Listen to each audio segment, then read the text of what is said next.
السلام علیکم ورحمۃ اللہ وبرکاتہ۔ ساتھیو یہ دیکھیے، یہ منہاج القرآن یونیورسٹی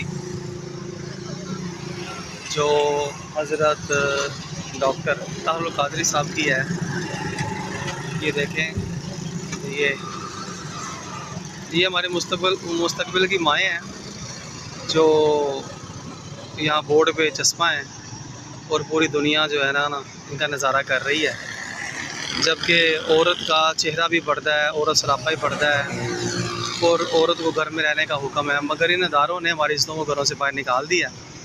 یہ دیکھیں، اور یہ ہے جی اپنا منہاج القرآن برائے خواتین، اور یہ ساتھ ہی جناب دربار عالیہ کا بھی بورڈ لگا ہوا ہے، دربار غوثیہ، ٹھیک ہے جی، پیر سیدنا طاہر علاؤ الدین صاحب رحمۃ اللہ تعالیٰ علیہ، ٹھیک ہے جناب۔ تو یہ جناب ہماری مستقبل کی مائیں کھڑی ہیں، اور یہ سارے آپ کے سامنے ہیں معاملات۔ اللہ تبارک تعالیٰ امت مسلمہ پہ رحمت فرمائے، اور ہمیں چار دیواری کے اندر اپنی بہنوں بیٹیوں کو رکھ کے ان کی کفالت کرنے کی توفیق عطا فرمائے۔